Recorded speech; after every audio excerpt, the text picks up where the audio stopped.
beda-beda kasusnya, udah korupsi, tebang pilih tadi ya? tebang pilih, kemudian juga hukumannya sangat bervariasi, sangat jauh disparitasnya ya. Misalnya si A dihukum berat, si B kasus yang sama juga dihukum ringan. Ini jangan terjadi lagi. Harusnya sudah ya merata gitu ya. Yang kedua juga pencegahan tadi yang saya katakan. Ya dari awal memang harus dicegah sistemnya. Ini juga saya saya sarankan dengan ombudsman dari dulu waktu Pak Antonius Sujata ketua ombudsman sudah saya katakan ini ombudsman ini harus punya gigi gitu, harus punya gigi dan bisa memberikan suatu rekomendasi yang sifatnya force memaksa kepada instansi agar dipatuhi gitu, tidak hanya rekomendasi yang sifatnya dibuang ke tong sampah gitu kan. Nah, kadang dibaca pun tidak. Iya, kadang dibaca pun tidak kan. Iya itu. Kemudian pendidikan, ya pendidikan juga perlu. Pendidikan kepada semua masyarakat. Saya sependapat dengan Pak Ahmad Effendi. Ini nggak boleh diserahkan hanya ke penegak hukum. Nggak boleh. Semua masyarakat ini harus sama-sama berkolaborasi.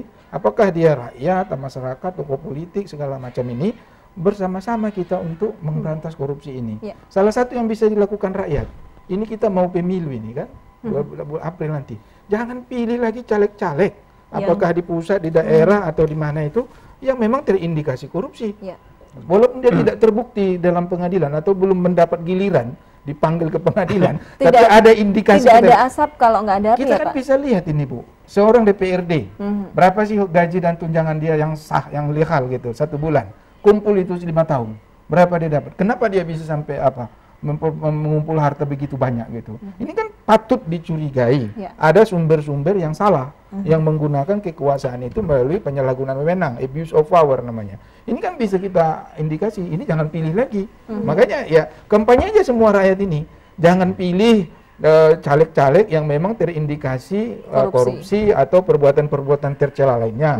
Jangan pilih calon-calon kepala daerah, apakah bupati, wali kota, gubernur dan seterusnya itu kalau memang dia tidak menunjukkan suatu moral yang baik atau ada indikasi korupsi. Selesai. Yang terpilih itu orang-orang yang memang tapi tadi ada suatu penciptaan suasana sekarang ya. Masyarakat kita dibuai sekarang dengan materialistis. Ya kan? Pemilihan kepala daerah, bupati atau wali kota, semua money politik. Siapa yang kasih uang 50.000 itu yang dipilih. Padahal dia sudah menggadaikan daerahnya itu 5 tahun kepada pemimpin yang terpilih itu.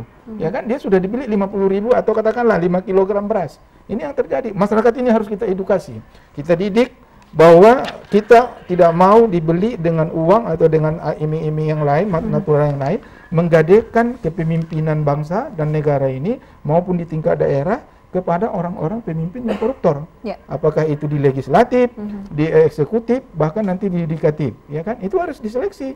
Jadi yang jadi hakim agung juga jangan karena titipan partai politik, karena dia melalui fit and proper test di DPR, ya kan?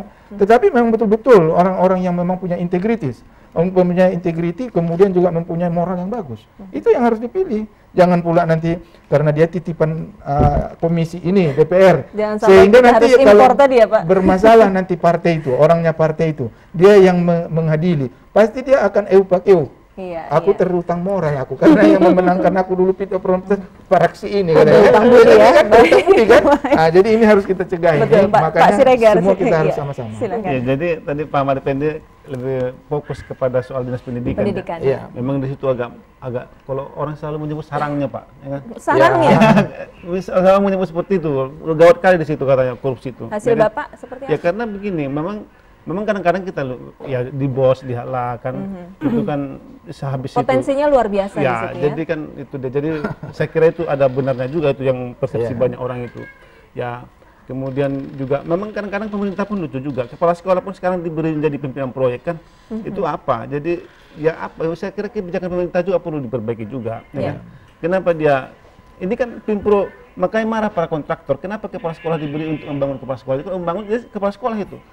Orang guru diberi bangun proyek, apa dia tahu coba? Ada ahlinya kok dikasih guru. Jadi ini saya kira salah kebijakan juga. Jadi kalau saya tadi menyarankan, misalnya saya untuk bagaimana supaya membersihkan korupsi dari lingkungan kita, saya dulu agak teringat seperti yang kata Pak Hasim tadi, setuju juga saya itu, misalnya dimiskinkan kayak atau apa, ya kan? Lalu kemudian ada juga dulu kebun koruptor itu. Apa itu? Kebun koruptor. Jadi ada kebun binatang, di sampingnya itu ada para koruptor dikebunkan. Ya. Kalau memang kita punya serius untuk memberantas korupsi, kalau hanya soal-soal gini slogan himbauan-himbauan, menurut saya kita kebunkan para koruptor. Ya, Kalau hanya slogan-slogan ini, himbauan-himbauan nggak akan ada nih. Sampai puluhan tahun akan datang pun belum bersih kita nih. Jadi tapi kalau kita buat para koruptor di sini monyet, di sini koruptor, di sini kambing, di sini kita tengok kan, ya gitu dia. Baik. Jadi luar biasa sekali sanksi moralnya ya. Baik. Baik. Kak Emi mungkin mau memberikan pesan singkat padat kepada pemirsa agar bisa terhindar dari human trafficking. Singkat padat. Jadi pesan saya ya bagaimana agar masyarakat itu bisa mendeteksi dari dini, jangan mudah terbujuk rayu. Kalau seandainya ada iming-iming untuk mau bekerja ke luar negeri misalnya dengan gaji yang tinggi. Karena itu bisa jadi modus operandi yang dilakukan oleh para sindikat. Dan peran orang tua masyarakat juga sangat berperan dalam upaya melakukan pencegahan.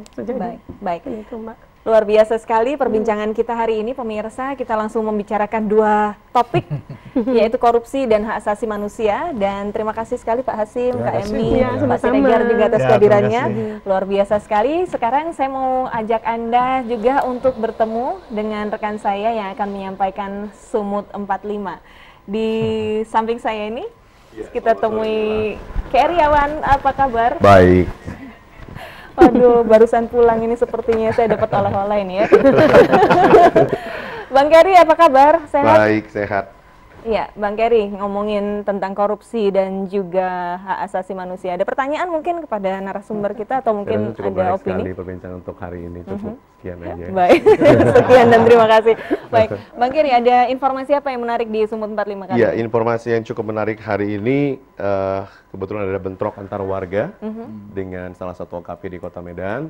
Kemudian juga adanya unjuk rasa dari warga di daerah Padang Bulan karena penutupan jalan, akses jalan, tepatnya di Simpang Pos karena ada pembangunan flyover. Baik. Dan kemudian juga ada sebuah rumah digerebek penemuan pembuatan pil ekstasi di Kota Medan. Baik, nanti selamat bertugas menyampaikan informasi di Sumut 45, Keri. Dan kita mesti akhiri dulu perjumpaan kita di sini pemirsa di Kontak Publik kali ini.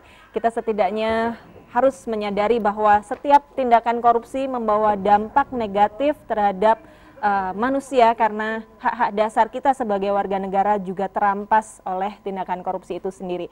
Dan semoga kita bisa membasmi korupsi hingga ke akar-akarnya dan Indonesia bisa menjadi bangsa yang tumbuh berkembang sebaik-baiknya. Terima kasih atas perhatian Anda. Saya Mela Apsari beserta seluruh kerabat kerja yang bertugas pamit undur. Sampai jumpa. Wassalamualaikum warahmatullahi wabarakatuh. Waalaikumsalam.